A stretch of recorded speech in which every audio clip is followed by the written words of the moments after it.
Isang mapagpalang umaga sa ating lahat, mga kapatid ko kay Kristo, mula sa The Solid Rock Morning Devotion. Isang kagalakan na muli tayo ay makapagbulay-bulay sa salita ng Panginoon sa umagang ito. Mga ilang minutong pagbubulay-bulay ng mga salita ng Panginoon upang papurihan at sambahin ang ating Panginoong Hesukristo. Ang ating pong pagbubulay-bulayan sa magandang umaga ng Lunes, mga kaibigan, ay matatagpuan sa Mateo, Kapitulo 5, talatang 15. Ito ang sinasabi, walang taong nagsindi ng ilaw at pagkatapos ay tatakpan ng takalan. Sa halip, inilalagay ang ilaw sa patungan upang magbigay liwanag sa lahat ng nasa bahay. Tayo po ay manalangin. Ama naming Diyos na mapagmahal, Ikaw ay napako sa krus dahil sa aming mga kasalanan. Salamat, Panginoon, sa walang katapusang pag-ibig na inialay mo sa amin. Aming itinataas sa iyo ang aming mga kapatid sa pananampalataya na nangangailangan ng kagalingan dahil sa mga karamdaman. Naway abutin mo sila, O Diyos, at ibalik ang kanilang mga lakas na nawala dahil sa karamdaman at pagalingin mo sila, O Diyos. Amin ding inilalapit sa inyo ang aming mga driver na naghahanap buhay sa lansangan, na sila ay ingatan mo at proteksyonan mo sa mga masasama. Ingatan mo ang mga driver na strike ngayong araw na ito sa dahilang i-modernize ang kanilang mga jeep, Panginoon. Naway hindi magkaroon ng kaguluhan, Panginoon, bagkus bigyan mo sila ng kapayapaan sa kanilang mga buhay, sa kanilang pagpoprotesta. Maging ang aming mga enforcer, O Diyos, patuloy mo po din silang ingatan na hindi sila magkaroon ng kaguluhan, Panginoon. Naway magkaroon sila ng pusong mapagmahal sa kanilang kapwa. Aming itinataas sa inyo, O Diyos, ang aming mga kapatid na mangingisda, na sila ay ingatan mo sa laot ng karagatan, tulad ng pag-iingat mo sa iyong mga apostol na naroon sa laot, nang ang malakas na hangin ay kanilang nararanasan at ito'y iyong pinahinto. Amin din inilalapit sa inyo ang aming mga kapatid na mga magsasaka, na sila ay ingatan mo sa kanilang pagsaka upang ang bawat tao ay magkaroon ng pagkain sa bawat hapag, Panginoon. Amin din inilalapit sa inyo, O Diyos, ang aming mga kapatid na naghahanap ng trabaho, lokal man o abroad. Naway makasumpong sila ng magandang trabaho sa tulong ng iyong banal na Espiritu, upang sila, O Diyos, ay magkaroon ng hanap buhay. Gayon din po, O Diyos, aming inilalapit sa inyo ang aming mga kapatid na nagtrabaho sa ibang bansa, ang mga OFW. Naingatan mo sila, O Diyos, sa lugar kung saan sila nagtatrabaho, lalong-lalo na, Panginoon, sa mga bansa na may kaguluhan, may giyera, Panginoon. Ilayo mo sila sa anumang kapahamakan. Maraming salamat, Panginoon, sa mga katuunan, sa aming mga panalangin. Sa pangalan ni Hesukristo na aming Diyos at tagapagligtas. Amen at amen. Ang ating mong pabagat ng pagbubulay-bulayan ngayong umaga, mga kaibigan, ay pinamagatan kong pundidong ilaw. Ayan, pundidong ilaw.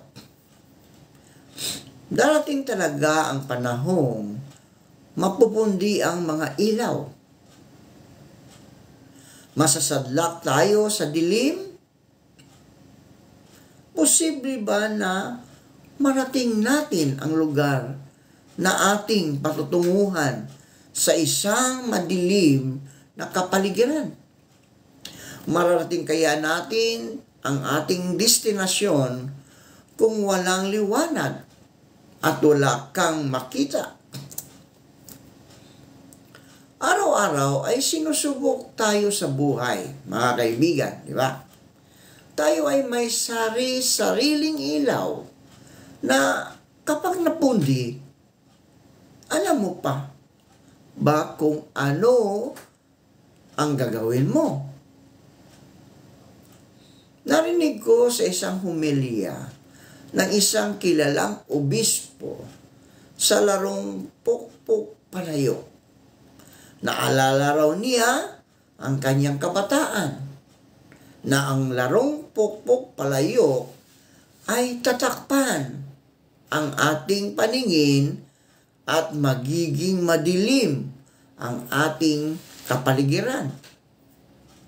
Pagsimula na ang laro, maraming nagsisigawan upang iligaw ka at hindi mo mapukpok ang palayo. Ngunit bago pa ang laro, mga kaibigan, sinabihan siya ng tatay na wala siyang pakikinggan na tinig kundi sa kanya lamang. Nung pinakinggan niya ang tinig ng kanyang tatay, ay nanalo siya. Ganito tayo sa ating buhay, mga kaibigan. Pag namatay na ang ilaw, patuloy pa ba tayong makakita? Hanggang kailan pa, kaibigan? Sa ating pakikibaka sa labanang espiritual, maraming nagliligaw sa atin patungo sa Diyos. Lagi tayong sinasadlak sa kadiliman. Kaninong boses ba ang pakikinggan natin, mga kaibigan? Kaninong boses? Sa Diyos ba o sa mga mapangligaw? Di ba? Sa Diyos ba o sa mapangligaw? Kaninong boses? Kanino tayo sumusunod, mga kaibigan? Siya ba talaga ang sinusundan natin? Naway, kapag dumaraan tayo sa matinding problema, mga kaibigan, at pundido na ang ating mga ilaw, ay patuloy nating pakinggan ang tinig ng Diyos na patuloy na tumatawag sa atin. Siya ang ating magiging lakas at liwanag na magdadala sa atin tungo sa Diyos. Manalangin tayo. Panginoong Hesus, tulad ng mga alagad mo, nagpapasalamat po kami sa inyong pagtitiwala at pagtawag sa amin para maglingkod sa iyo. Kahit hindi kami karapat-dapat, makakaasa po kayo na hindi po namin sasayangin ang magandang pagkakataon na ibinigay mo sa amin. Panginoong Diyos, minsan ang aming ilaw ay napundi dahil sa mga bagyong dumarating sa aming buhay, tulad ng karamdaman, mga pinansyal na mga pangangailangan. Pero Lord, nariyan ka. Ikaw, O Diyos, ang aming Panginoon na siyang nagtatayo sa amin upang kami ay patuloy na magliliwanag sa mundong ito. Huwag mong hayaan na ang iyong mga anak ay magkaroon ng kadiliman.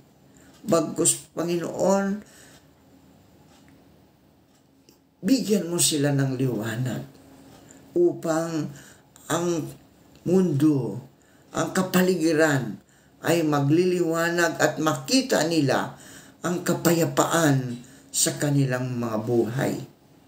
Panginoong Diyos, sa umagang ito, patuloy kong inilalapit sa inyo ang lahat ng nakikinig sa iyong mga salita sa umagang ito, na sila po'y ingatan mo, ilayo mo sila sa anumang kapahamakan, bigyan mo sila ng proteksyon, lalong-lalo na Panginoon sa mga motorcycle drivers na patuloy na naghahanap buhay upang may maitustos sa kanilang pamilya, Panginoon.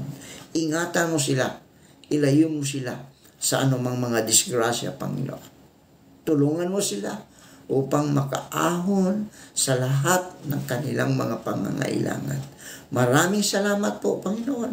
Ito ang aming dalangin na may pagpupuri at pasasalamat sa matamis na pangalan ni Jesucristo na aming Diyos at tagapagligtas. Amen at Amen.